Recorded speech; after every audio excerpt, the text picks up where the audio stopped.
কামেল বলতে এখানে বোঝানো হচ্ছে যেটা মানে ইসবাগুল উদু হচ্ছে উজুটা তিনি পরিপূর্ণরূপে করবেন।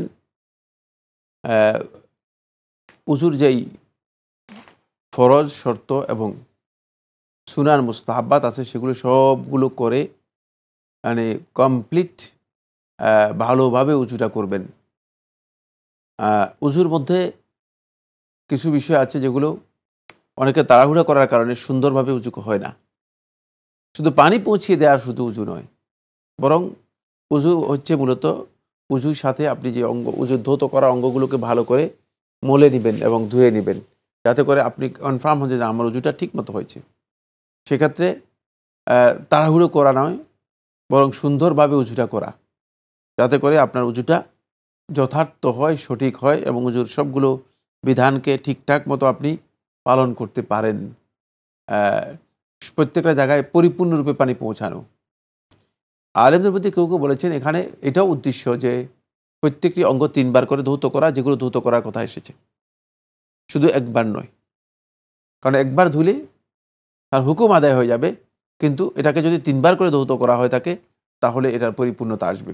তো দুইটাকে যদি আমরা সামনে রাখি তাহলে বুঝবো যে মানে পরিপূর্ণরূপে যদি কেউ উজু করতে চান তাহলে তিনি প্রত্যেকটি অঙ্গকে 3 বার করে সুন্দর করে ধৌত করে তারপরে উজু করবেন। এটা হচ্ছে পরিপূর্ণ বা ইসবাগুল উযু, পরিপূর্ণরূপে উজু করা, উজু আদায় করা।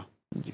আবার দেখা যায় অনেকে পরিপূর্ণ অজু করতে গিয়ে অনেক বেশি পানি ব্যবহার করেন। না, উজু পরিপূর্ণতার সাথে পানি কম ব্যবহার করার শর্ত করা আছে। ওই শর্ত ওইটা আমি যে বলছি উজুর শর্তগুলো পূরণ করতে হবে। সেই শর্তের মধ্যে একটি শর্ত হচ্ছে যে উজুতে পানি কম ব্যবহার করা হচ্ছে সুন্নাহ। তখন তিনি যদি সুন্নাহ নষ্ট করেন তাহলে তো তিনি পরিপূর্ণ উজু করলেন না, মানে বাড়াবাড়ি চলবে। জি জি, ওটা বলে দিয়েছি সুন্নাতের মধ্যে এটি আছে। জি, আরেকটি প্রশ্ন করেছেন যে ফজরের সুন্নত নামাজ যে শ্রেষ্ঠত্ব, কোনো সন্দেহ নেই। এটা রাসূলুল্লাহ সাল্লাল্লাহু আলাইহি ওয়াসাল্লামের সহিহ হাদিস দ্বারা প্রমাণিত হচ্ছে রাকাত আল ফজরি খায়রুম মিনাদ দুনিয়া ওয়া মা ফিহা। ফজরের 2 রাকাত নামাজ দুনিয়া এবং দুনিয়াতে যা কিছু আছে এগুলোর চেয়ে অনেক শ্রেষ্ঠ, অনেক উত্তম। এটা সুন্নতের ব্যাপারে বলা হয়েছে ফরজ এর চেয়েও বেশি মর্যাদা বহন করে থাকে। ফজরের 2 রাকাত ফরজ এর চেয়েও বেশি মর্যাদা বহন করে থাকে, কিন্তু এর সুস্পষ্ট কোনো বক্তব্য রাসূলুল্লাহ সাল্লাল্লাহু আলাইহি ওয়াসাল্লাম হাদিসের মধ্যে দেননি, যাতে করে সুন্নত থেকেই মানুষ আন্দাজ করতে পারে যে ফরজের মর্যাদা কতটুকু। অটোমেটিক বিকাশ করতে সেট করুন অটোপে। বিকাশ থাকলে আর কি লাগে। আমরা প্রশ্ন নিচ্ছি। আসসালামু আলাইকুম, পরিচয় দিয়ে প্রশ্ন করুন।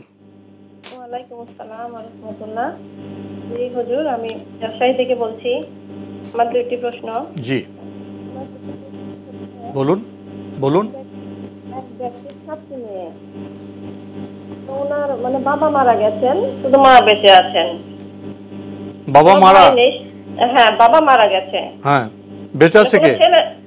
শুধু মা বেঁচে আছে। হ্যাঁ, আর 7টি মেয়ে, কিন্তু কোনো ছেলে নাই। একটি 6টি মেয়ের বিবাহ হয়ে গেছে এবং আর একজন মেয়ে বিবাহ যোগ্যা ঘরে আছেন। এখন আমার প্রশ্নটা হচ্ছে জমি ভাগের ক্ষেত্রে এখন সবার তো বাকি 6 জনের তো সংসার থেকে বিবাহ হয়েছে। এখন ওনারা কেউ এখন চাচ্ছেন যে এই মেয়েটারও কিছু হয়তো আলাদা এক্সট্রা কিছু সম্পদ মেয়ের জন্য রেখে বাকিটা ভাগ করতে। তখন এটা কি পারবেন নাকি পুরোটাই ভাগ করতে হবে? আর কিছু জানবেন? ধন্যবাদ আপনাকে। জি, আরো প্রশ্ন আছে, করুন। হ্যাঁ হ্যাঁ, প্রশ্ন আছে। জি, আমার দ্বিতীয় প্রশ্নটা হচ্ছে, আমরা জানি যে বিবাহের ক্ষেত্রে পাত্র পাত্রীকে দেখবে, আবার পাত্রীও পাত্রকে দেখবে। তো আমার প্রশ্নটা হচ্ছে গিয়ে, তো পাত্র পাত্রী দেখা দেখি হওয়ার পরে এখন পাত্র বলছেন যে আসলে মেয়েটাকে কি রাজি আছে কিনা, আপনারা নাকি জোর করে দিচ্ছেন। এটা আমি মেয়ের মুখে একটু জানতে চাই, যে মেসেজের মাধ্যমে হোক বা ফোনের মাধ্যমে হোক, এটা কি আসলে জরুরি? আমরা তো জানিয়ে দিয়েছি যে মেয়ে রাজি, এখন ইসলাম কি বলে, এটা কি সে কথা বা মেসেজ দিতে পারবে কিনা? ভাইয়া, আর একটা আমার ছোট্ট একটা জানার বিষয় ছিল, এটা হচ্ছে নামাজের বিষয়। একটু আগে আমি অবগত হলাম, তো আমি আমার বিষয়টা বলতে চাচ্ছি। আমার ছেলে কলেজে পড়ে, জাস্ট পরীক্ষা শুরু হয়েছে 2টা থেকে 5টা পর্যন্ত। তো আমার ছেলে তো আলহামদুলিল্লাহ নামাজি, তো এখন এটা একটা ওজন 6 দিন হবে একদিন পর পর। তো পরীক্ষা শেষ করে সাথে সাথে যে ওখানে মসজিদ আছে কলেজের মধ্যে সালাতটা আদায় করে।